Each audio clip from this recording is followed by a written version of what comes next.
I am Alicia, 41 years old. To the world, I'm a ghost protecting the most powerful figures in America. But to my own family, I am just a failed delivery driver. The breaking point was that evening at the lavish engagement party in Chevy Chase. The moment I walked in, my own sister, Kay, smirked and introduced me to her billionaire in-laws. This is Alicia. She drives a truck delivering meal prep kits. If you need anything shipped, just ask her. The whole room burst into laughter.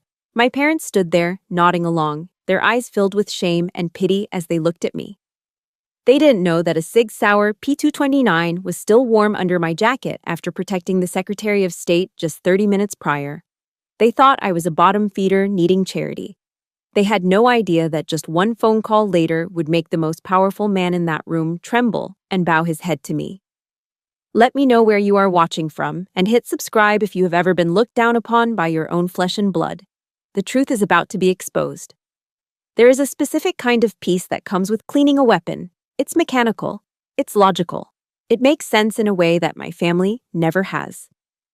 I was sitting at my kitchen island, the smell of Hoppa's No. 9 solvent filling the air.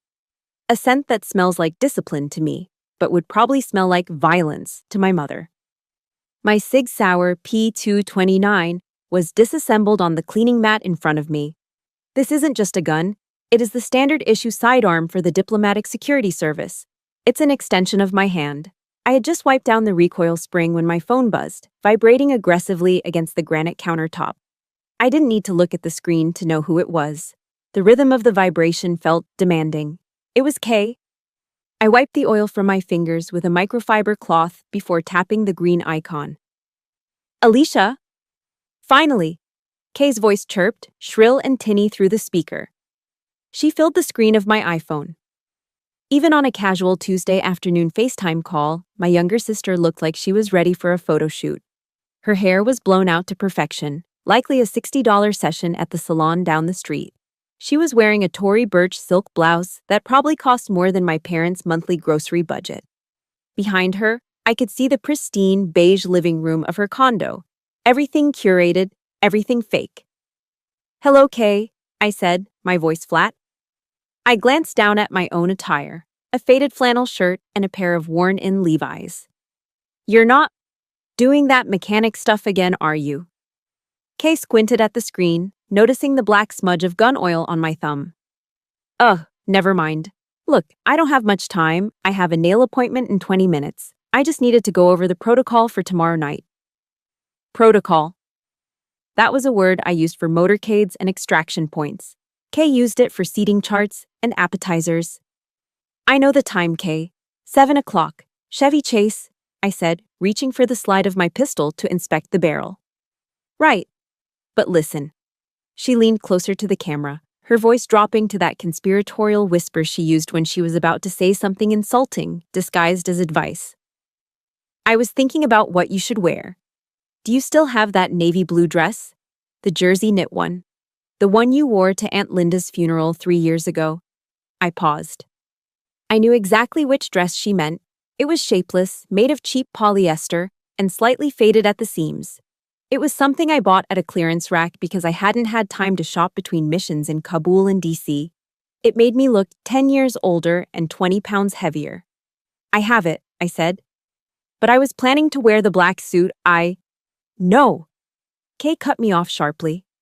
"No suits. God, Alicia, you always look so masculine in those suits. It's an engagement party, not a job interview at a warehouse. Plus, the Prestons are very old school. Very elegant. I don't want you to look like you're trying too hard. The blue dress is better. It's humble. It suits your situation." My situation. I picked up a cotton swab and began cleaning the firing pin channel. "Understood," I said. "The blue dress, humble." "Great," she smiled, a flash of whitened teeth. "Oh, and the truck. The monster." She was referring to my Ford F-150. To her, it was a redneck eyesore. To me, it was a modified, up-armored beast with a V8 engine capable of ramming through a blockade if necessary. It was government property, disguised as a civilian work truck. "What about it?" "Don't park in the driveway," Kay said, waving her hand dismissively. And honestly, don't even park in front of the house. The HOA in the Preston's neighborhood is a nightmare. And if they see that thing with the mud flaps and the dents, it just lowers the property value just by idling there. Park it around the corner, maybe 2 blocks down. The walk will be good for you. I felt a muscle in my jaw tighten. She was banishing my vehicle, my mobile command center, to the shadows because it didn't fit her aesthetic. I can park down the street, I said. My voice remained steady. Marcus Aurelius once wrote, "The best revenge is to be unlike him who performed the injury." I would not yell. I would not argue. I would endure. Perfect. She checked her watch. A delicate Cartier tank watch that our parents had bought her for passing the bar exam. They gave me a pat on the back when I graduated from the Federal Law Enforcement Training Center. One last thing, Alicia. And this is important. She looked me dead in the eye through the screen. The smile vanished. When people ask, and they will ask, because they are polite, about what you do. She paused, sighing as if my existence was a heavy burden she had to carry. Just keep it vague. Say you work in logistics support, or that you help manage deliveries. Do not launch into stories about driving long haul or whatever it is you do with those boxes. Gerald's father is a senator, Alicia. I don't want to be embarrassed by blue-collar talk. Logistics, I repeated, and deliveries. Exactly. Keep it short. Smile, eat the hors d'oeuvres, and try to blend into the wallpaper. Okay? I have to run. Love you. The screen went black before I could say goodbye. I sat there in the silence of my kitchen. The love you echoed in the empty room, sounding as hollow as a spent shell casing. Slowly, methodically, I began to reassemble the Sig Sauer. Slide, spring, guide rod, frame, click, snap. The weapon was whole again, cold, heavy, and ready. I stood up and walked over to the wall near the pantry. It was a dark corner of the kitchen, shadowed by the refrigerator. Hanging there, slightly crooked, was a wooden plaque with a brass plate.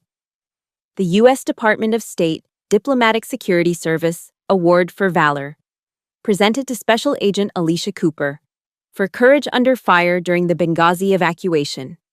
It was dusty. I hadn't looked at it in months. My parents had never looked at it. Not once. When they visited, my mother had actually hung a calendar over it because she said the government seal looked too aggressive. I reached out and straightened the frame. Kay wanted me to be small. She wanted the sister who drove a beat-up truck and wore cheap polyester. She needed that version of me. If I was the failure, then she was the success. If I was the dark, she was the light. It was the only dynamic my family understood. I could have told her right then on the phone. I could have told her that logistics meant coordinating the movement of nuclear assets. I could have told her that the boxes I delivered sometimes contained classified intelligence that kept the country from going to war. But I didn't. Because that wasn't the role they assigned me in the Cooper family script. Fine, Kay, I whispered to the empty room, turning off the lights. I'll wear the faded dress. I'll park in the dark. I will be your shadow. But shadows have a way of growing when the sun starts to set. There is a verse in the book of Mark, chapter 6, verse 4, that I have recited to myself more times than I can count while lying awake in lonely hotel rooms halfway across the world. A prophet is not without honor, but in his own country, and among his own kin, and in his own house. I am no prophet, I don't claim to be. But the sentiment holds a heavy, suffocating weight. It explains how I can be trusted with the life of a visiting prime minister on Monday and treated like a charity case by my mother on Tuesday. This misunderstanding didn't happen overnight. It wasn't one big lie that exploded. It was a slow, creeping erosion of the truth that started exactly 15 years ago. I remember the day clearly.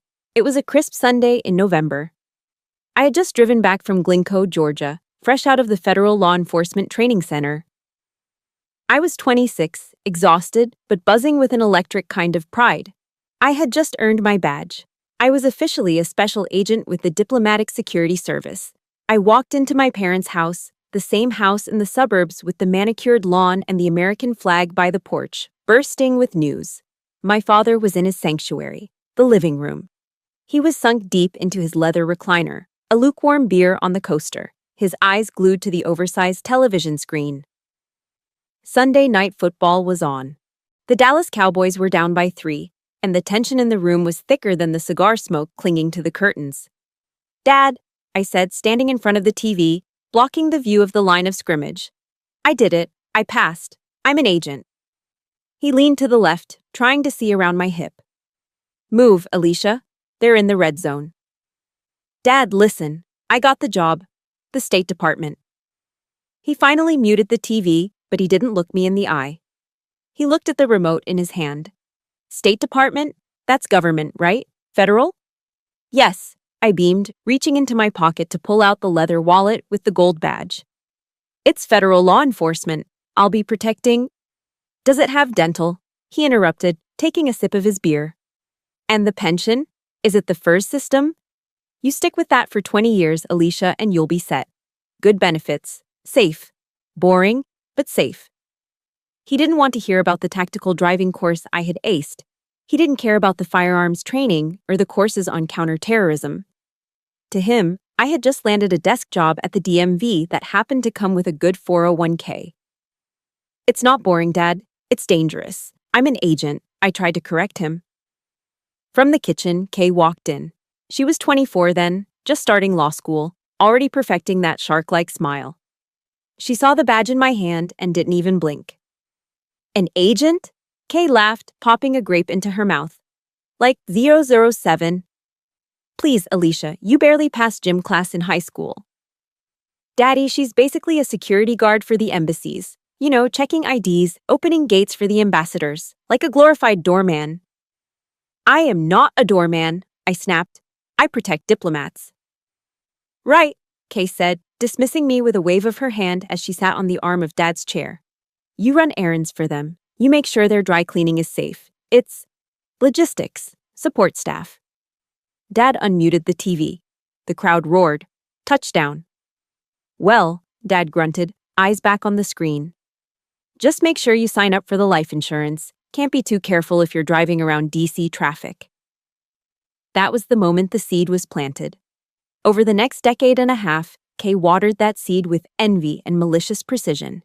She couldn't stand the idea that her older sister might be doing something cool or heroic while she was buried in contract law paperwork. So, she became my translator to the family. When I was deployed to Kabul to secure the embassy perimeter, Kay told the aunts and uncles, "Alicia is working overseas, some sort of government courier job. She delivers paperwork." When I was assigned to the Secretary of State's protective detail, traveling on Air Force 2, Kay told the neighbors, "She's in transportation now. She drives the vans for the government officials, you know, shuttling them around." And eventually, as the game of telephone warped the truth, driving the vans became driving a truck. And delivering sensitive documents became delivering packages. By the time I was 35, in my parents' minds, I was essentially a glorified Uber Eats driver with a government clearance. It wasn't just words, it was actions. 3 months ago, I came home to find an envelope in my mailbox. It was a card from my mother. I opened it, expecting maybe a birthday check or a family newsletter. Instead, a frantic flutter of paper scraps fell onto my kitchen floor. I knelt down to pick them up. They were coupons, clipped from the Sunday newspaper. Subway, buy 1 6-inch sub, get 1 free. Arby's, 2 classic roast beef sandwiches for $6. Jiffy Lube, $10 off your next oil change. There was a sticky note attached to the Jiffy Lube coupon in my mother's handwriting. "Alicia, honey, I know you put a lot of miles on that truck of yours, and gas prices are so high right now. I thought these might help with lunch on the road. Don't be too proud to use them. Love, Mom." I stood there in my kitchen, holding a coupon for a roast beef sandwich, while my tactical vest sat on the chair next to me. They didn't do it because they were evil. My parents aren't villains in a comic book. They are just average. They are terrified of anything they don't understand, and they are obsessed with appearances. The truth is, their indifference hurts more than hate. Hate implies that I matter enough to provoke a reaction. Indifference tells me I am nothing but background noise. If you have ever felt like the black sheep because your family refuses to see your true worth, I need you to pause for a second. Press that like button right now. It's a small signal to the world that we exist. And tell me in the comments below, I am not who they say I am. Let's confuse the algorithm with the truth. I looked at those coupons and I finally understood the ecosystem of the Cooper family. For Kay to be the golden child, the successful, wealthy, brilliant lawyer, she needed a contrast. She needed someone to be below her. If I were a high-ranking federal agent protecting world leaders, I would be her equal. Or worse, I might overshadow her. My parents couldn't handle that. They needed the narrative to be simple. Kay is the success. Alicia is the struggle. That order kept them safe. That order kept them comfortable. They believe I am a failure, I said to the empty air of my apartment, crumpling the Arby's coupon in my fist. Because believing I am a failure makes them feel successful. So, I let them believe it. I let them have their comfort. I let them have their small, tidy little lies. But tomorrow, the lies were going to collide with my reality. Because while they thought I was driving a delivery truck, I was preparing to command a motorcade that would shut down the entire Capitol Beltway. And God help anyone who stood in my way. At 05 net hours, the tarmac at Dulles International Airport is a desolate, wind-swept expanse of gray concrete. The air smells of burnt jet fuel and freezing rain. It's a smell that triggers a specific physiological response in me. My heart rate slows down, my pupils dilate, and the world narrows into a grid of potential threats. I stood by the rear door of the armored SUV, my delivery truck, as my family calls it. But this morning, it wasn't carrying boxes. It was part of a 3-vehicle convoy waiting to receive a high-value asset. A foreign witness, vital to a federal trafficking case, was stepping off a C-130 transport plane. Perimeter is tight, Cooper, the voice crackled in my earpiece. It was Martinez, one of the Marines from the embassy security detail. We have eyes on all exits. I tapped my comms. Copy that. Keep the engine running. We move the second feet hit the ground. The ramp of the aircraft lowered with a mechanical whine. A gust of wind whipped my short hair across my face, but I didn't flinch. 6 Marines in full combat gear flanked the witness. They moved with a synchronized, lethal grace that you only see in men who have trusted each other with their lives. As they approached my vehicle, the lead Marine, a sergeant major with a jaw like granite, stopped in front of me. He didn't smile. He didn't need to. He gave me a sharp, respectful nod, a recognition of rank and capability. All yours, ma'am, he said, his voice cutting through the roar of the engines. Safe travels. Thank you, Sergeant. We'll take it from here. We loaded the witness. The door slammed shut with a heavy, reassuring thud of bulletproof steel. Jerry, my RSO, regional security officer, slapped the hood of the truck twice. He walked up to my window as I shifted the heavy vehicle into gear. Jerry is a man of few words, a Vietnam vet who has seen more combat than most action movie stars. Good work, Cooper, Jerry said, his eyes scanning the horizon one last time. That was a textbook extraction. You're the iron shield of this unit. I don't know what we'd do without you.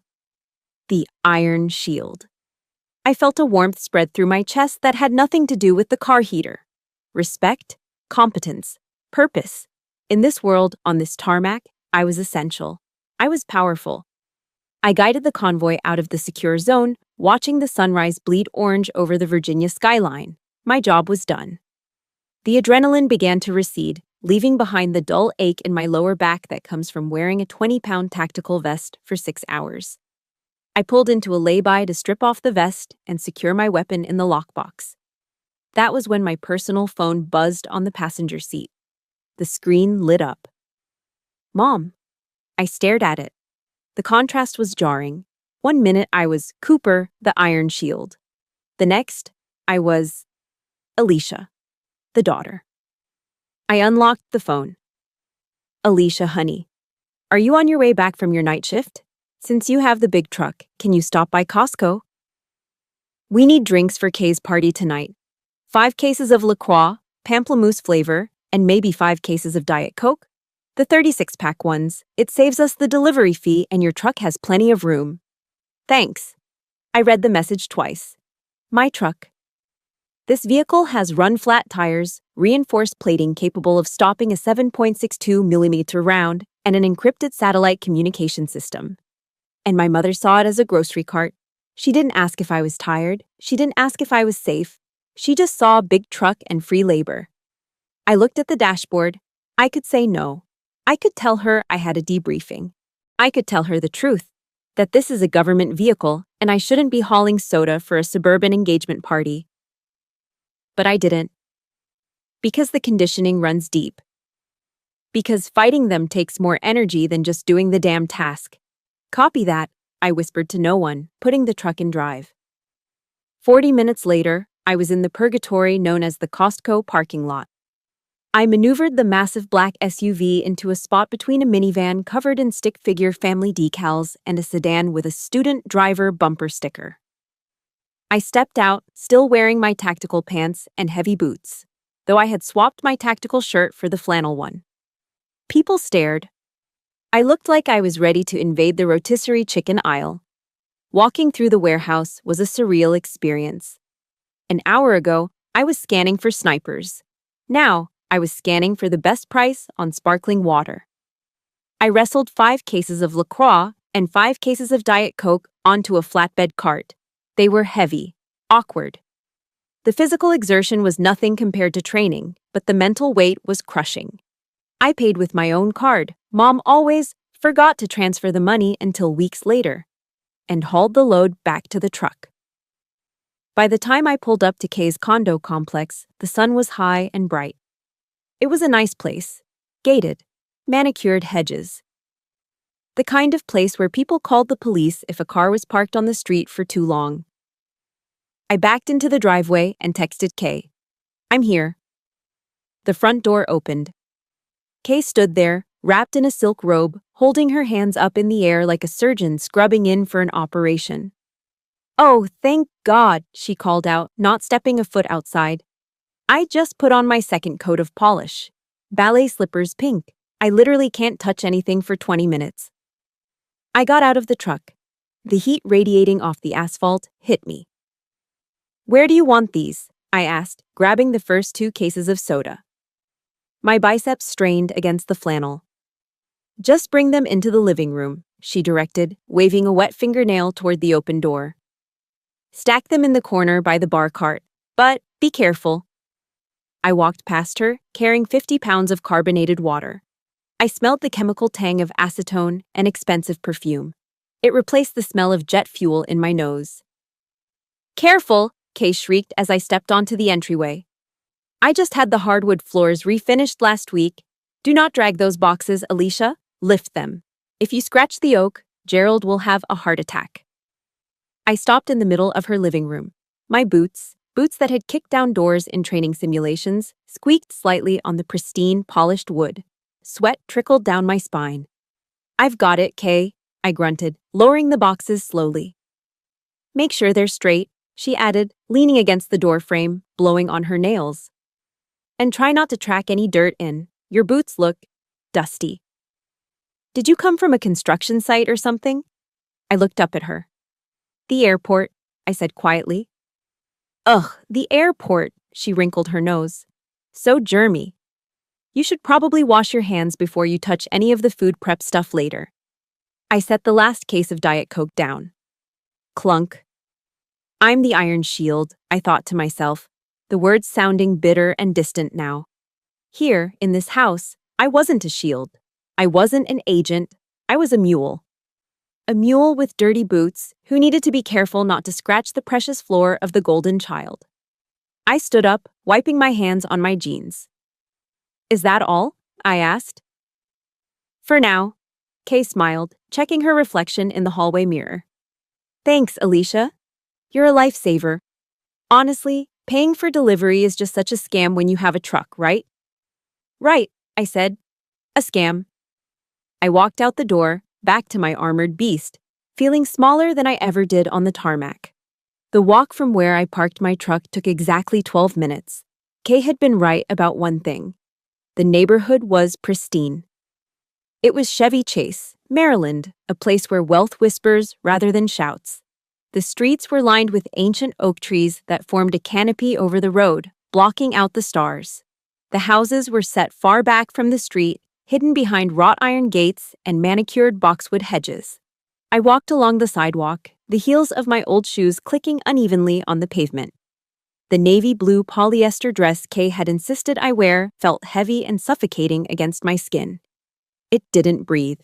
It clung to me in all the wrong places, making me feel less like a woman and more like an improperly wrapped package. As I rounded the corner onto the Whitley estate, the silence of the neighborhood was replaced by the low hum of a social event in full swing. The driveway was a parking lot of European engineering. I counted 3 black Range Rovers, 2 Mercedes S-Class sedans, and a Tesla Model X with the Falcon doors open. A team of valet attendants in red vests was moving with the efficiency of a pit crew, whisking cars away so the guests wouldn't have to walk more than 10 feet. I, of course, had walked 6 blocks. I approached the main entrance. The house was a massive brick colonial revival, illuminated by tasteful landscape lighting that made the red bricks glow like embers. A man in a black suit stood at the base of the front steps. He held a clipboard and wore an earpiece. He looked like private security, probably ex-police, judging by the way he stood with his hands clasped in front of his belt buckle. As I stepped onto the slate walkway, he moved. 1 step to the left, just enough to block my path. "Excuse me, miss," he said. His voice was polite, but his eyes were hard. He scanned me, the frizzy hair from the humidity, the cheap dress, the scuffed shoes. He didn't see a guest. He saw a problem. "The service entrance is around the side," he said, pointing a thumb toward a dark path lined with garbage cans. "Catering staff needs to check in with the house manager at the kitchen door." I stopped. My hand instinctively twitched toward my hip, where my badge usually rested. But tonight, there was no badge, just polyester. "I'm not with the catering staff," I said, keeping my voice level. The guard raised an eyebrow. He looked down at his clipboard, then back at me. He clearly didn't believe me. "This is a private event, miss. The guest list is strictly enforced." "I know," I said. "I'm Alicia Cooper, the bride's sister." He paused. He looked at the list. He ran his finger down the names, taking his sweet time, as if he expected to find me on a banned list rather than the family section. "Cooper," he muttered. He found it. He looked disappointed. "Right. Go on in." He stepped aside, but he didn't apologize. He just watched me walk up the steps, his gaze lingering on the back of my dress. I could feel the judgment burning a hole between my shoulder blades. Inside, the air changed. It was cooler, conditioned to a perfect 68 degrees, and smelled of money. It's a specific scent, a mix of expensive beeswax polish, fresh hydrangeas, and Joe Malone diffusers. A live jazz band was playing in the corner of the grand foyer. The saxophone player was smooth, filling the space with low, sultry notes. Waiters in white tuxedo jackets weaved through the crowd carrying silver trays of raw oysters and crystal flutes of champagne. I stood in the entryway for a moment, letting my eyes adjust. It was a tactical habit. Scan the room, identify exits, identify threats. The threat level here was 0 physically, but psychologically, it was catastrophic. Everyone looked like they had been airbrushed. The women wore silk and cashmere, their jewelry understated but clearly insured for millions. The men wore bespoke suits that fit them like second skins. And then there was me, a blue smudge in a room of gold and cream. "Alicia." The voice cut through the jazz. It was Kay. She was standing near the fireplace, holding a glass of white wine. She looked stunning, I had to admit. Her dress was a shimmering silver sheath that caught the light with every movement. She waved me over, her smile tight and frantic. I took a breath and walked into the fray. Into the lion's den. "You made it," Kay hissed as I got close, leaning in to air-kiss my cheek so she wouldn't smudge her lipstick. "And you wore the dress. Good. You blend in." I didn't blend in. I stood out like a sore thumb, and she knew it. "Come on," she said, gripping my elbow with surprising force. "Gerald and Patricia are asking about you. Don't be weird." She steered me toward a couple standing by the floor-to-ceiling windows. Gerald Whitley looked exactly like his pictures in the business journals. Tall, broad-shouldered, with silver hair and a face that was permanently flushed from good scotch and high blood pressure. Beside him was Patricia. Patricia Whitley was terrifying. She was a petite woman, but she took up all the oxygen in the room. She wore a cream-colored Chanel suit and a single strand of pearls that were large enough to be choking hazards. Her hair was a helmet of blonde perfection. "Mom, Dad," Kay said, her voice dropping an octave to sound more demure. "This is my sister, the one I told you about, Alicia." Patricia turned. Then came the scan. I have been scanned by retinal readers at CIA headquarters. I have been patted down by airport security in war zones. But nothing felt as invasive as Patricia Whitley's eyes. She started at my hair. Her gaze moved down to the collar of my dress, noting the fraying stitching. She looked at my hands. No manicure, short nails, a small callus on my thumb from the gun safety. She looked at my hips, then my legs. And then she stopped at my feet. I was wearing a pair of black pumps I had bought at DSW 5 years ago. The leather on the left toe was scuffed from driving. The heel on the right was slightly worn down. Patricia stared at that scuff mark for 3 seconds. In those 3 seconds, she calculated my entire net worth, my education level, and my social standing. And the result was deficient. She looked back up at my face. Her expression hadn't changed, but the warmth in her eyes had dropped to absolute zero. "Alicia," Patricia said. Her voice was like dry ice. "We've heard so much about you." "It's nice to meet you, Mrs. Whitley," I said, extending my hand. She looked at my hand for a split second before taking it. Her handshake was limp, like she was afraid she might catch something. "Kay tells us you're quite the traveler," Gerald boomed, trying to fill the silence. "Driving all over the country. Must be interesting seeing the real America from the road." He spoke loudly, as if I were hard of hearing or slow to understand. "It has its moments," I said neutrally. "Alicia is very free-spirited," Kay interjected quickly, resting her head on Gerald's shoulder in a show of daughterly affection. "She doesn't like the corporate grind like we do. She prefers the open road. No bosses, no deadlines, no structure, just her and the boxes." "No structure?" I almost laughed. My life was defined by the strictest structure on the planet. Chain of command, rules of engagement, federal law. "Is that so?" Patricia asked, tilting her head. A small, pitying smile played on her lips. "I suppose that must be freeing. Not everyone is cut out for ambition, I suppose. Some people are just happier living simply." "Exactly," Kay said, squeezing Gerald's arm. "Alicia is all about the simple life." I stood there, surrounded by millionaires, holding a glass of water I didn't want, listening to them rewrite my life into a tragedy of wasted potential. "Well," Gerald said, clapping his hands together, "the world needs people to move things around, doesn't it? Essential services and all that." "Indeed," Patricia murmured, turning her attention back to a waiter passing with a tray of caviar blinis. "Someone has to do it." They turned away from me, the conversation effectively over. I'd been assessed, categorized as the help, and dismissed. I stood alone in the middle of the room, clutching my purse against the cheap polyester of my dress. My gun, usually a comforting weight against my ribs, was miles away in the lockbox of my truck. I felt naked without it. But the night wasn't over. The crowd was growing, and Kay's friends, the sharks in suits, were starting to circle. I could feel their eyes on me, sensing the weakness, smelling the blood in the water. The circle formed around me before I could escape. It was a predatory formation, one I had seen wolves use in nature documentaries, but here the predators were wearing Brooks Brothers suits and holding tumblers of single malt scotch. These were Kay's friends, the DC up-and-comers, corporate lawyers, lobbyists, and junior partners who measured their self-worth in billable hours and the horsepower of their leased BMWs. "So, you're the sister," said a man who had introduced himself as Brad. He was leaning against a marble pillar, swirling the ice in his glass. He had the kind of face that had never known a day of hardship. Smooth, tanned, and smug.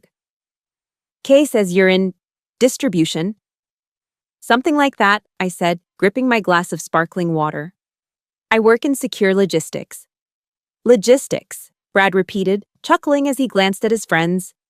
That's a fancy word for it. My cousin tells girls he's in petroleum transfer engineering when he pumps gas in New Jersey. The group erupted in laughter. It was a sharp, performative sound. No, but seriously, another guy chimed in, loosening his tie. It's the gig economy, right? Everyone is doing it. Freedom. Be your own boss. I respect the hustle. He didn't respect the hustle. His tone dripped with sarcasm. I'm curious, though, Brad continued, taking a step closer, invading my personal space. When you're driving those trucks, do you get to keep the stuff that people don't pick up? Like, if someone orders a meal kit and isn't home, do you just take it? Must save a fortune on groceries. Yeah, a woman in a red dress giggled. Do you eat the leftovers? Is that a perk of the job? My hand tightened around my glass. The crystal etched into my palm. I thought about the cargo I had transported that morning. A witness who had seen a cartel execution. If I had kept him, it would be kidnapping. The cargo I transport is strictly monitored, I said, my voice low. And it's not food. Sure, Brad winked. Whatever you say. Hey, does Uber Eats have a dental plan yet? Or is that still just a dream? More laughter. I felt the heat rising up my neck. Not from shame, but from a dark, simmering rage. I could dismantle Brad in 3 seconds. A strike to the solar plexus, a sweep of the leg. He would be on the floor gasping for air before his expensive scotch hit the rug. But I couldn't. I was in the blue polyester dress. I was Alicia the failure. Actually, a voice boomed from behind me. It was my father.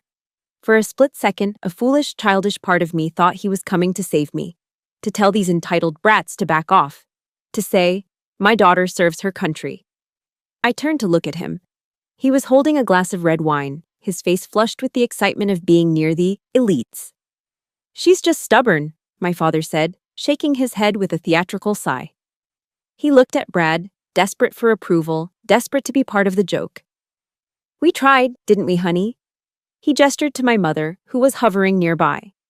We told her to go back to school, community college, get a nursing degree, something stable.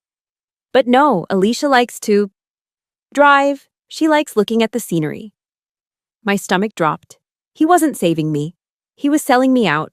He was using my humiliation as currency to buy his way into their conversation. Community college is a great option, the woman in red said, her voice dripping with false sympathy. It's very accessible. She wouldn't listen, my father continued, avoiding my eyes. Always had to do things the hard way. That's Alicia for you, a bit of a rough diamond, very rough. Dad, I said, the word coming out like a warning. What? He looked at me, feigning innocence. I'm just telling them the truth. You could have been a paralegal like Kay suggested. Air conditioning, a desk, but you prefer the open road. He made it sound like I was a hobo jumping on freight trains.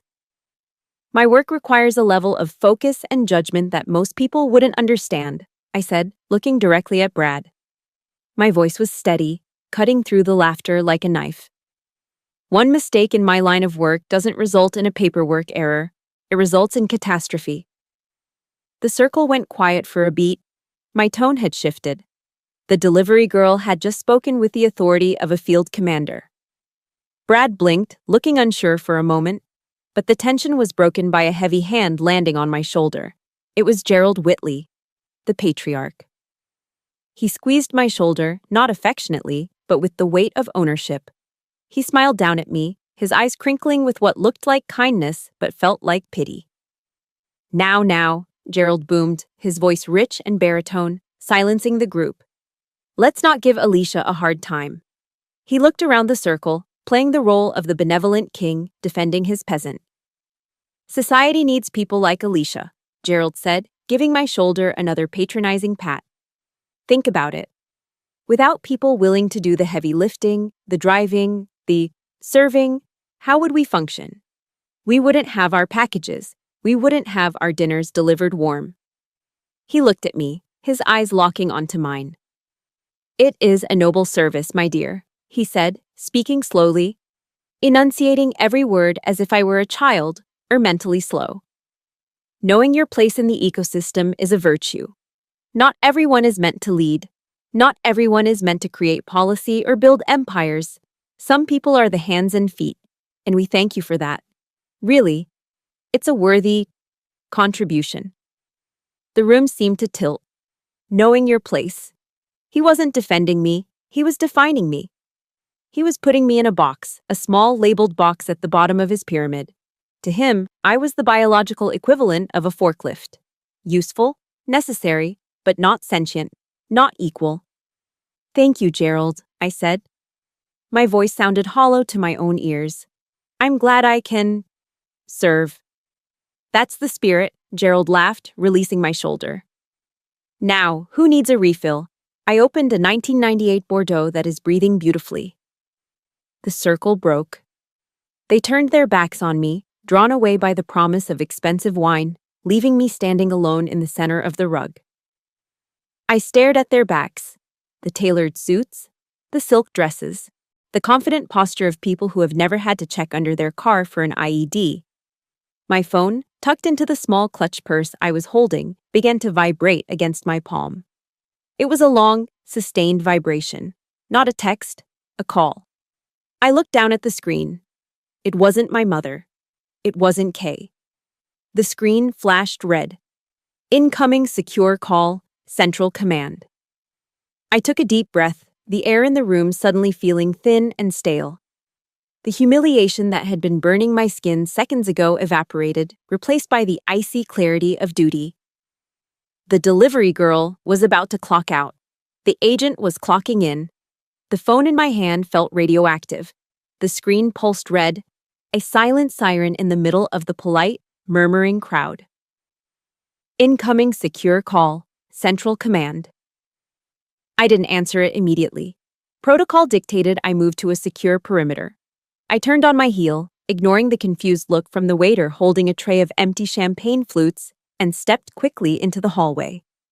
The heavy oak doors muffled the sound of the jazz band, but the silence out here was deafening.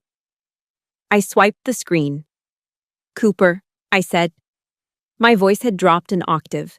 The submissive sister was gone. Code red, Cooper. I repeat, code red. It was Jerry. His voice was tight, clipped, fighting against a background of chaotic radio chatter. We have a situation. The Secretary's motorcade has been boxed in on Rockville Pike, 2 miles south of your location. Local PD is overwhelmed. We have a credible threat of an ambush. The lead vehicle is disabled. My blood ran cold. Rockville Pike. At this hour, it was a parking lot of commuters, a sitting duck scenario. Secretary Thomas, the man who held the nuclear codes for diplomatic relations, was trapped in a metal box surrounded by potential hostiles. Status of the asset? I asked, my eyes scanning the hallway for cameras. Asset is secure for now, but exposure is high. We need an extraction route and immediate fire support. You are the closest unit. What is your ETA? I looked down at my watch, then at my blue polyester dress, then at my scuffed shoes. I have the beast, I said, referring to my up-armored truck. I can be there in 4 minutes if I jump the median. Do it, Jerry barked. Get him out of there, Alicia. Bring him to the safe house. You are authorized to use lethal force. Go. The line went dead. 4 minutes. I shoved the phone back into my clutch. My heart was hammering against my ribs, a steady, rhythmic thud. Thump, thump, thump, thump. It wasn't fear. It was fuel. I needed to leave. Now. I turned back toward the main party room. The quickest way to the front door was through the crowd. I didn't have time to skirt around the service entrance. I pushed open the double doors.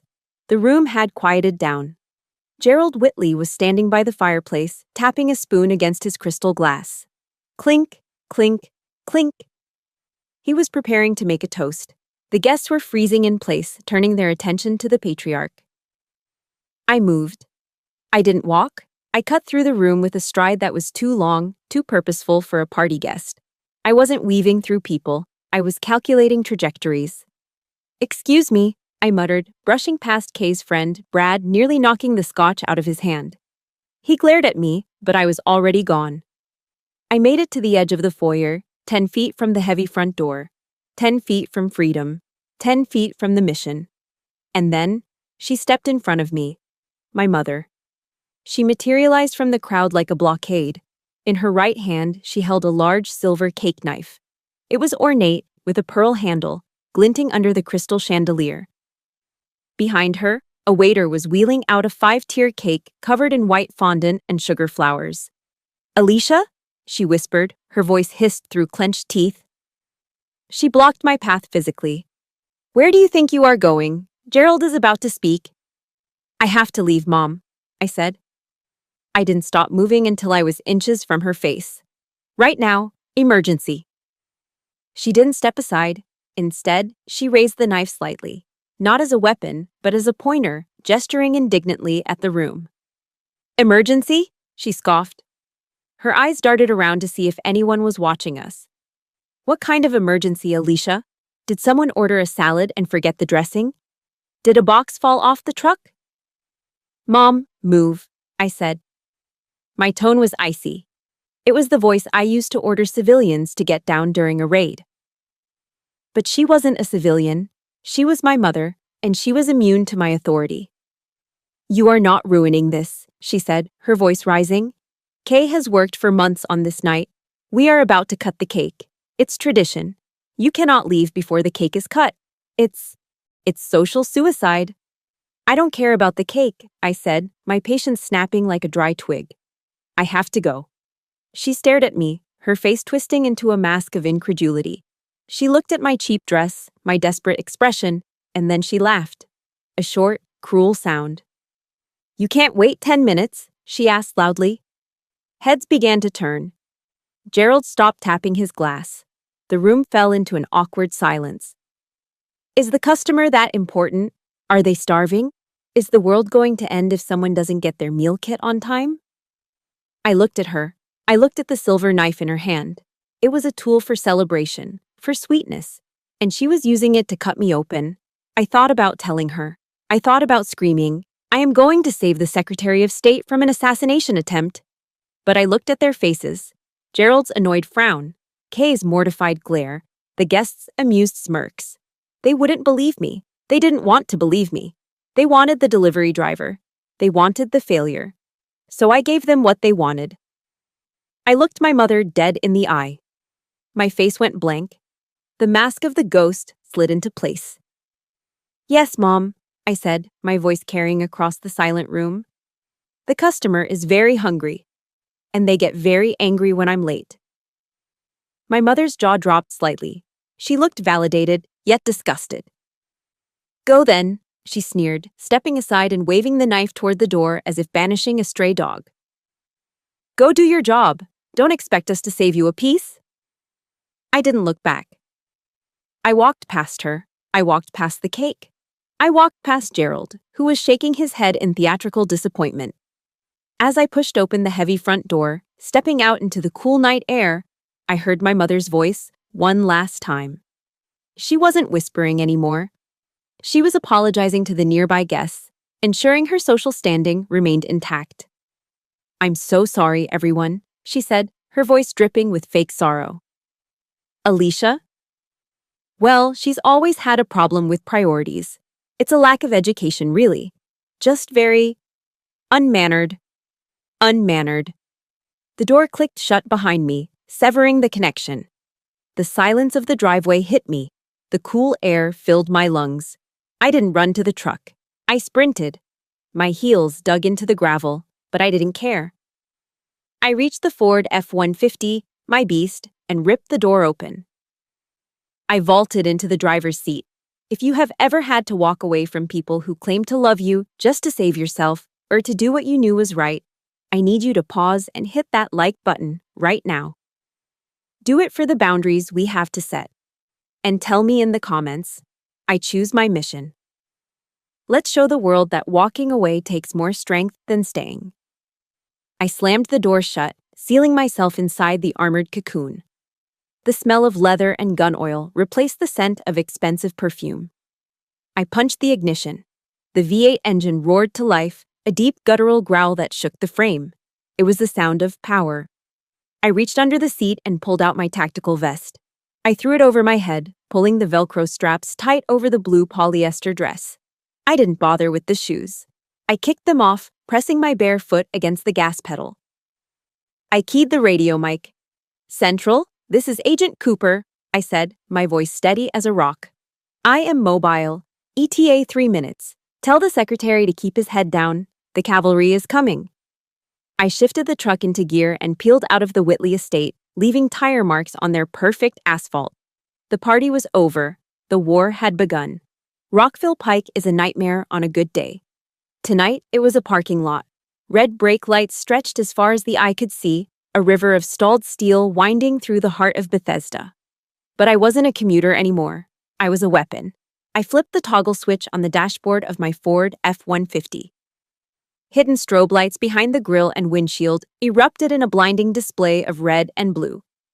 I hit the siren, a low, guttural whoop-whoop that vibrated in my chest. People didn't just move, they scattered. The sight of a matte black lifted truck with government plates parting traffic like the Red Sea tends to trigger a primal instinct in suburban drivers. Inside the cab, the transformation was happening. I engaged the cruise control for 3 seconds, a dangerous maneuver at 40 miles per hour, just long enough to rip the Velcro straps of my tactical vest. I hauled the heavy Kevlar over my head. It settled onto my shoulders with a comforting weight. It covered the cheap blue polyester dress, hiding the failure underneath layers of ballistic protection. I kicked off my right pump, then the left. I drove barefoot for a quarter mile, weaving through the breakdown lane before jamming my feet into the tactical boots I kept wedged under the heater. I didn't have time to lace them fully, so I tucked the laces in, earpiece in, radio on. "Central, I am 1 minute out," I barked into the comms. "Give me a sitrep." 2 hostiles in a sedan cut off the motorcade. Jerry's voice came through, clear and tense. "Exchange of fire. Limo is disabled. Engine block hit. Suspects fled, but we anticipate a secondary attack. Local PD is on scene, but the perimeter is porous." I saw the smoke rising ahead. The intersection near the Naval Medical Center was chaos. A black limousine sat sideways across 2 lanes, steam pouring from its hood. 2 Secret Service SUVs were boxed in around it, forming a defensive wedge.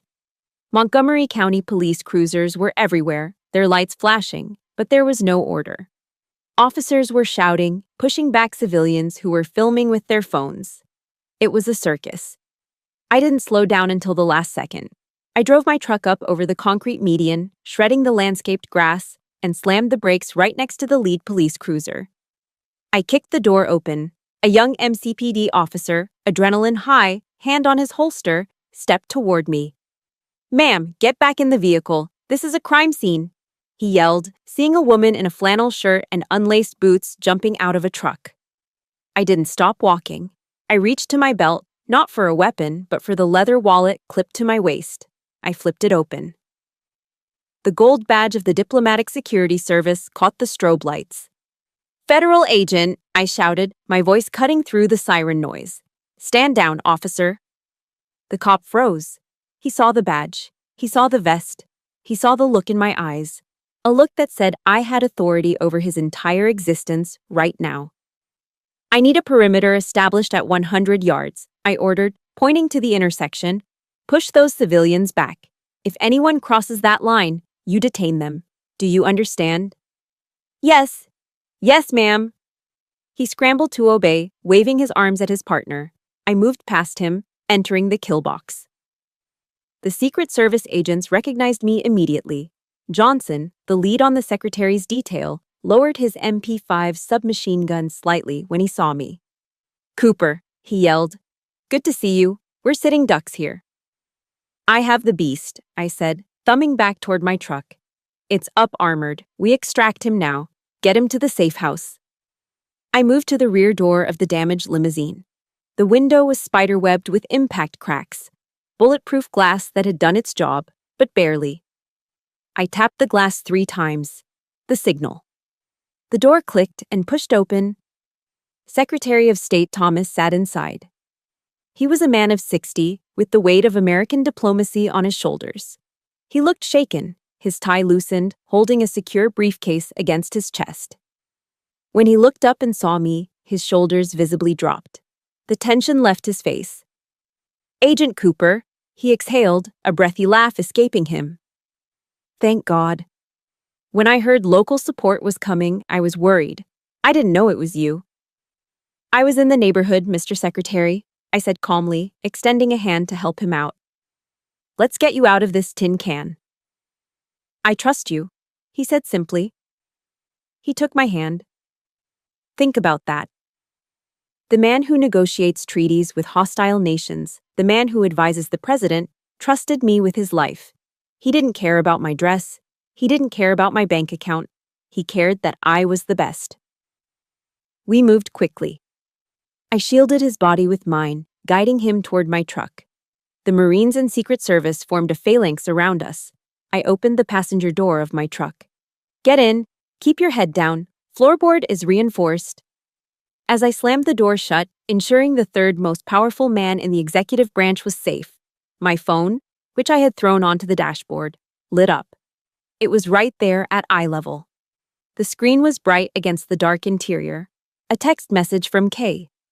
I shouldn't have looked. But in the split second before I climbed into the driver's seat, my eyes caught the preview. "Kay, you are a disgrace to this family. Mom is crying in the bathroom because of you. Don't bother coming back. We don't want you here." I stared at the words. Disgrace. Behind me, sirens wailed. Beside me, the Secretary of State was waiting for me to drive him to safety. Around me, federal agents were following my lead. And on that screen, I was a disgrace because I didn't stay to eat cake. The irony was so sharp it felt like a physical blow. It was absurd. It was tragic. It was hilarious. "Agent Cooper," the secretary asked from the passenger seat, his voice low. "Is everything all right? We need to move." I looked at the phone one last time. I didn't delete the message. I wanted to keep it. I wanted to remember exactly what they thought of me while I was busy saving the world. I reached out and flipped the phone face down. "Everything is clear, Mr. Secretary," I said, my voice devoid of emotion. "We are moving." I stomped on the gas. The truck surged forward, pushing through the debris, leaving the chaos behind. But we needed a place to go. The safe house in McLean was compromised by the traffic. The embassy was too far.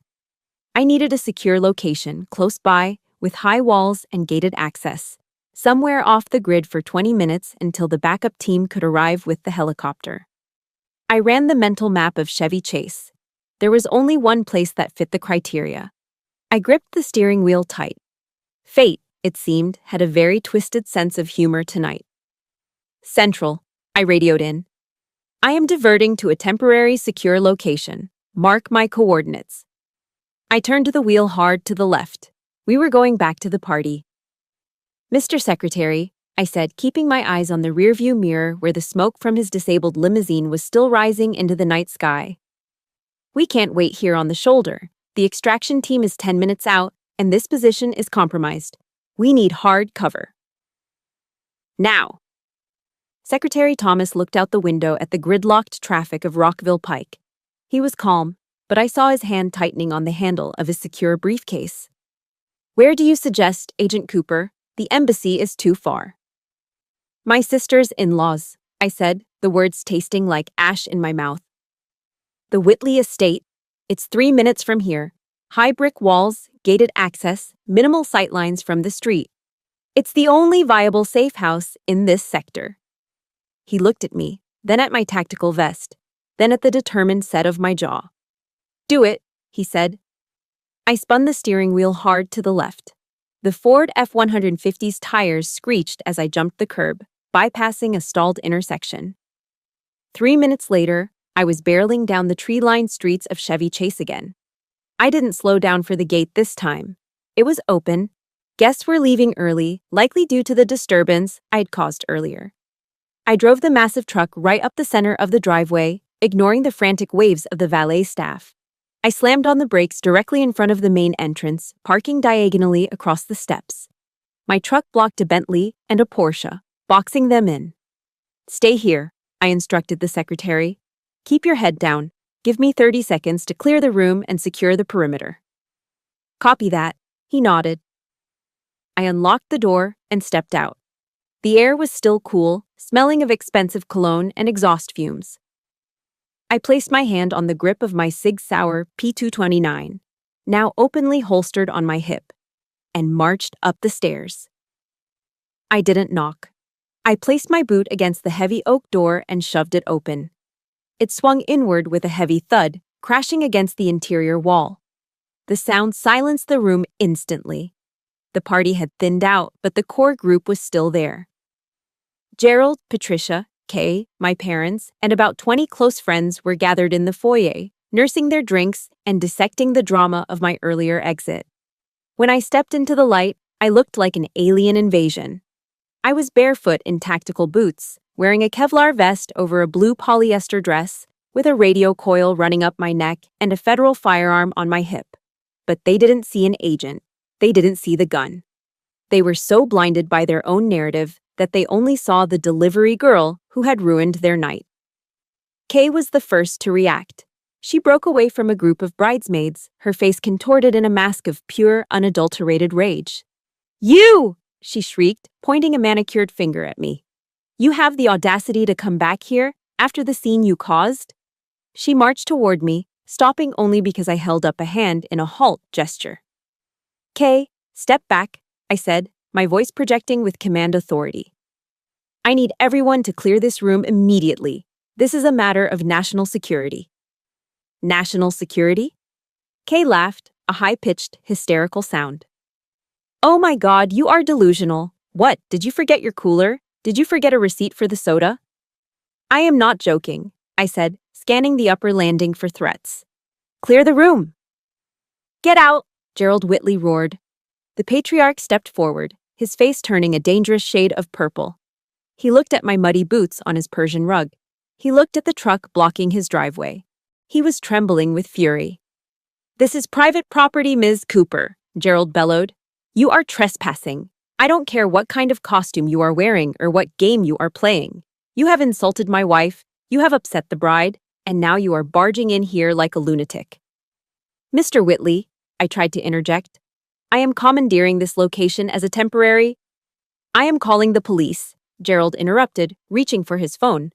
"I am having you arrested. You clearly need mental help." "Gerald, please," my mother's voice whined from the back. She pushed her way to the front, dragging my father with her. My parents looked at me with a mixture of horror and exhaustion. To them, this wasn't a tactical operation. This was their daughter having a mental breakdown in front of the most important people they knew. "Alicia, stop it," my mother pleaded, wringing her hands. "Just go. Haven't you done enough damage? Why are you wearing that vest? You look ridiculous." "I am working, Mom," I said through gritted teeth. "Working?" My father stepped forward. The shame in his eyes was palpable. He looked at Gerald, then at me, and decided he needed to distance himself from his failure of a daughter one last time. "You are a disgrace, Alicia," my father spat out. The words hung in the air, heavy and toxic. "Look at you, barging into a respectable home, shouting orders. For what? Did you lose your job? Are you here to beg for money because you got fired from the delivery route? Dad, listen to me." "No, you listen," he shouted, pointing a shaking finger at my face. "You make us look like fools. You make us look like trash. All of this drama, just because you drive a truck. Just because you deliver lunchboxes for a living and you can't handle that your sister is a success." The room was deadly silent. The insult echoed off the marble floors. Just because you deliver lunchboxes. It was the trap of contempt. They had built a cage for me out of their own insecurities, and they refused to let me out of it, even when the keys were staring them in the face. I looked at my father. I looked at Kay, sneering in her silver dress. I looked at Gerald, dialing 911 on his phone. I felt a strange sense of calm. The bridge wasn't just burned, it was incinerated. "I am not here for money, Dad," I said quietly. And I am not here for lunch boxes. I raised my hand to my earpiece. Asset is entering the structure, I said into the mic. What are you talking about? Kay snapped. Who are you talking to? You are insane. Before I could answer, the heavy front door behind me, which I had left ajar, swung open wide. Two massive Secret Service agents in dark suits stepped in, MP5 submachine guns held at the low ready. They scanned the room in a split second, their presence instantly changing the atmospheric pressure of the house. Kay gasped and took a step back. Gerald dropped his phone. And then, stepping through the phalanx of agents, came the Secretary of State. He looked tired, disheveled, and smelled of smoke. But he was unmistakably Thomas J. Preston, the man whose face was on the news every night. He walked right up to me, ignoring everyone else in the room. Agent Cooper, the secretary said, his voice loud and clear in the stunned silence. Perimeter secure? I looked at my father, whose mouth was hanging open. I looked at Kay, whose face had gone pale as a ghost. Perimeter is secure, Mr. Secretary, I said. Welcome to the safe house. Perimeter is secure, Mr. Secretary, I said. The words hung in the air for exactly 1 second. Then, the world turned inside out. The heavy oak front door didn't just open, it was breached. Two large men in dark, ill-fitting suits burst through the gap I had left. They moved with the terrifying speed of a tactical entry team. They didn't look like party guests. They looked like sledgehammers. Federal agents, hands! Show us your hands! The shout was deafening, bouncing off the marble floors and high ceilings of the Whitley foyer. The lead agent, a man I knew as Johnson, swept the room with the muzzle of his MP5 submachine gun. He wasn't aiming at anyone specific, but the threat was universal. Make a hole, clear the center, Johnson barked. Panic is a funny thing. It strips away the veneer of civilization instantly. The wealthy guests, CEOs, lawyers, socialites, didn't argue about property rights anymore. They scrambled. They dropped their crystal glasses. They backed up against the silk wallpapered walls, hands trembling in the air, terrified that this was a robbery or a raid. Gerald Whitley, who seconds ago had been threatening to have me arrested, stumbled backward, knocking over a pedestal table. His face went from purple to chalk white. What is this? He stammered, holding his hands up, palms open. I didn't move. I stood in the center of the chaos, barefoot in my boots, watching the Red Sea part. And then, he walked in. Secretary of State Thomas J. Preston stepped through the doorway. He looked exactly like he did on CNN, only realer. He was 62, with silver hair and the kind of gravitas that you can't buy, no matter how rich you are. His suit jacket was dusty from the explosion on the highway, and his tie was askew, but his presence was undeniable. He carried the weight of the United States government in his stride. The room went silent. A vacuum-sealed silence. Gerald Whitley froze. He blinked. He squinted. He was a man who donated heavily to political campaigns. He knew faces. He knew power. He looked at the man standing in his hallway. He looked at the Secret Service detail flanking him. Mr. Secretary, Gerald whispered. The arrogance drained out of him like water from a broken dam. Gerald was holding a glass of 1998 Bordeaux in his right hand. As the realization hit his brain that the third most powerful man in America was standing in his foyer, his fingers simply stopped working. Smash. The crystal goblet hit the pristine white Persian rug. The sound was like a gunshot in the silence. The dark red wine exploded outward, staining the white wool like a fresh crime scene. Gerald didn't even look down.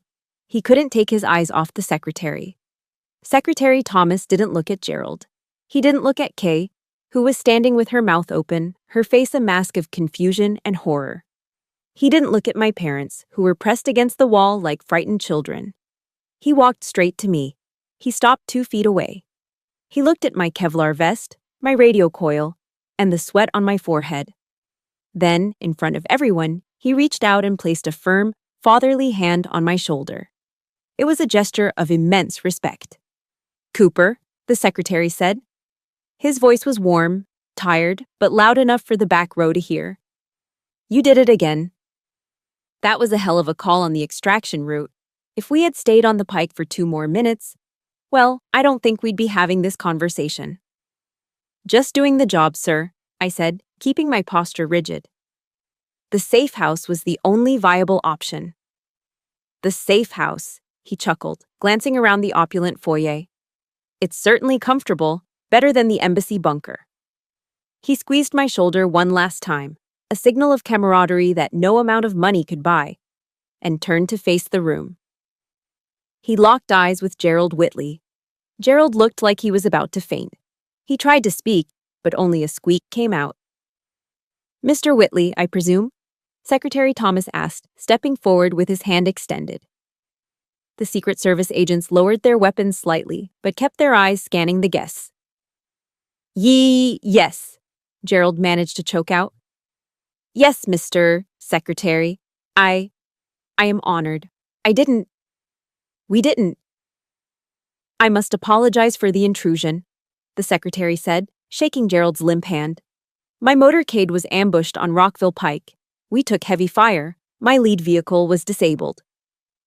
Gasps rippled through the room. Ambush, heavy fire, these were words from the news, not words for a Chevy Chase cocktail party. It was a critical situation, the secretary continued, his voice smooth and diplomatic. Fortunately, my lead security element took decisive action. She commandeered your residence as a temporary hardened location until the support team arrives. He turned back and gestured to me with an open palm. You should be incredibly proud, Mr. Whitley, the secretary said, smiling at the room. I was told this is your daughter-in-law's sister. It is rare to see such instinct in the field. He looked at my parents. My father was leaning against the wall, his face gray.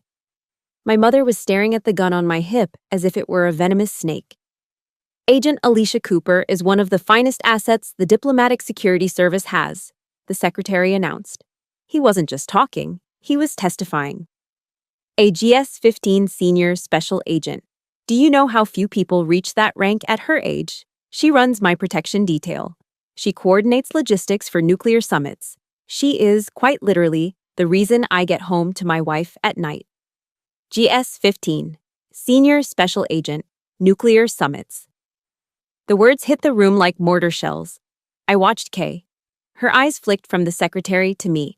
I saw her brain trying to process the data, the delivery driver, the boxes, the logistics. Logistics, Kay whispered, the word slipping out of her mouth like a curse. Yes, logistics, the secretary nodded, hearing her. Secure logistics, the most complex kind.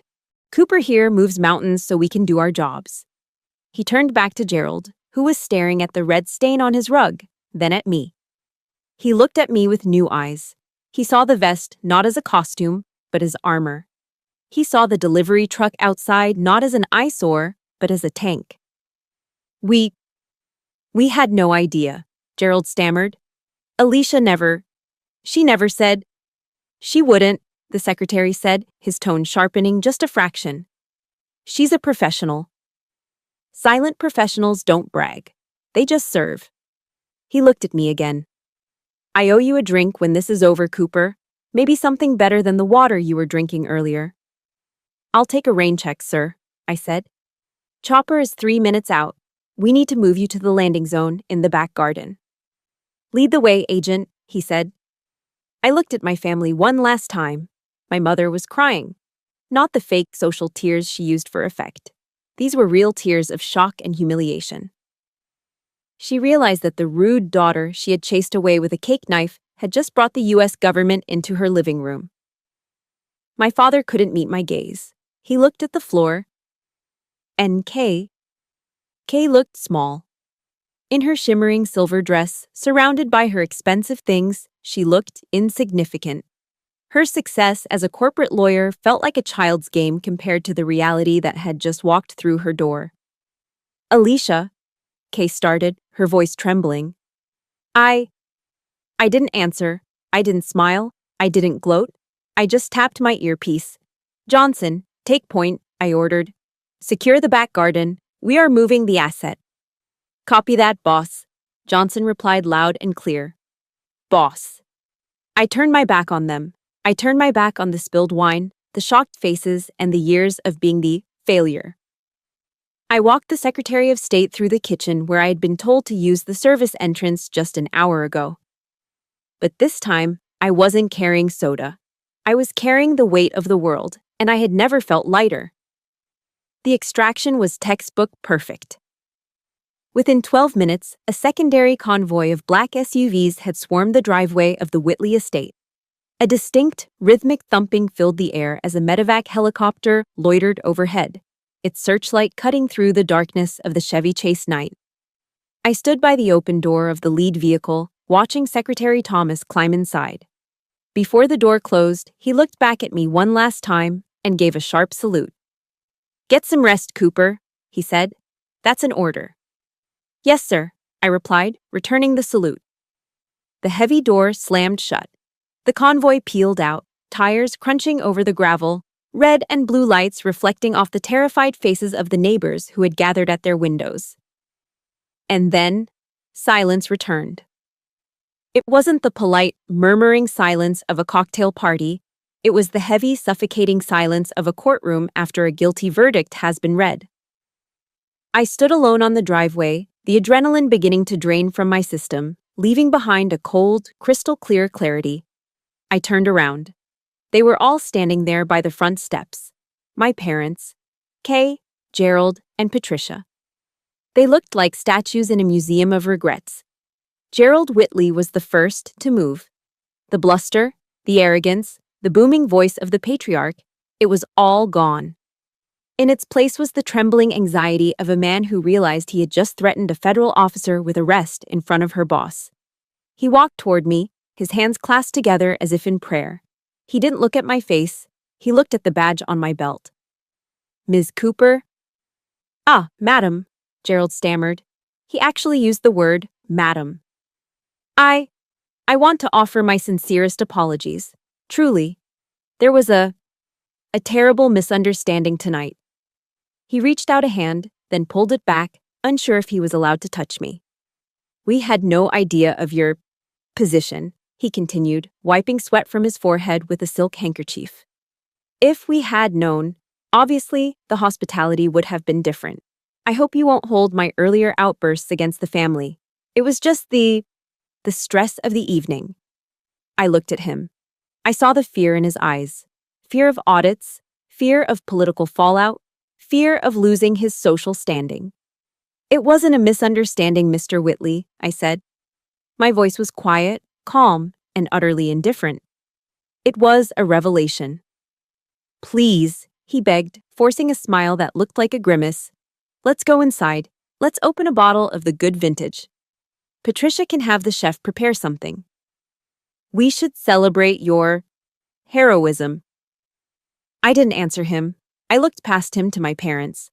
My mother was dabbing her eyes with a cocktail napkin. My father was staring at his shoes, unable to lift his head. "Why didn't you say anything?" my mother choked out, her voice shrill with accusation and embarrassment. "Alicia, why?" We thought you were struggling. We sent you coupons. We worried about you." She looked up at me, her eyes pleading for me to accept her narrative, to accept that her cruelty was actually misguided love. "We just wanted you to be safe," she sobbed.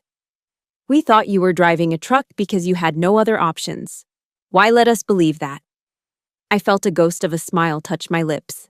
It wasn't a happy smile. It was the smile you give when you finally solve a puzzle that has plagued you for years. "You didn't think, Mom," I said. "You chose." "What?" She blinked, confused. "You chose to believe the lie," I said, stepping closer to her.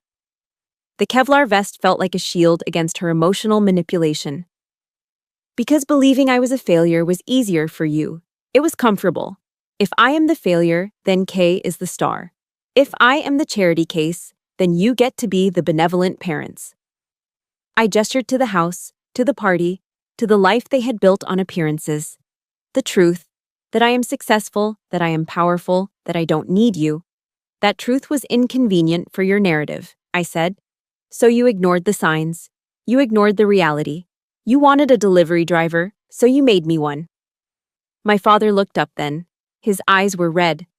Alicia, we are your parents. Biologically, yes, I nodded. But tonight, you made it very clear that I am also a disgrace and unmannered. I believe those were your words, Dad. He flinched as if I had slapped him. Finally, I turned to Kay. She was standing slightly behind Gerald, her silver dress looking wrinkled, her makeup smudged. The golden child had lost her shine. She looked at me with a mixture of jealousy and fear. For the first time in her life, she was the small one. You ruined my engagement party, Kay whispered, petulant to the end. No, Kay, I said softly. I saved your engagement party from being a crime scene, but honestly, I don't care. I looked at the ring on her finger, a big, heavy diamond paid for by a man who was currently terrified of her sister. Congratulations on the engagement, I said. I really hope your fiancé loves the truth more than he loves the fiction you spin. Because eventually the stories we tell about ourselves fall apart. I turned away. Alicia, wait, my mother called out. Where are you going? Stay, we can fix this. I didn't stop. I walked to my truck. The Ford F-150 sat there, rumbling quietly, a beast among the luxury sedans. It was scarred, dusty, and utilitarian. It was exactly like me. I climbed into the driver's seat. The leather was cool. The cab smelled of safety. I pulled my phone out to set the GPS. Ding! A notification slid down the screen. Bank of America. Direct deposit received. USDPT of state. Treasury amount, $15,000. Memo. Hazard pay, onesies code, red bonus. I stared at the number. $15,000 for 30 minutes of work. More than Kay made in 2 months of filing briefs. More than the value of all the coupons my mother had ever clipped in her life. I didn't feel arrogant. I didn't feel the need to run back inside and show them the screen. The validation didn't come from them anymore. It came from the work. It came from the mission. It came from me. I connected my phone to the Bluetooth speakers. I scrolled through my playlist until I found the only song that fit the moment. The opening piano chords of Frank Sinatra's My Way filled the cabin. And now, the end is near. And so I face the final curtain. I looked in the rearview mirror one last time. I saw them standing there, a huddled group of people shrinking in the distance, trapped in their golden cage of expectations and lies. I put the truck in gear. I've lived a life that's full. I traveled each and every highway.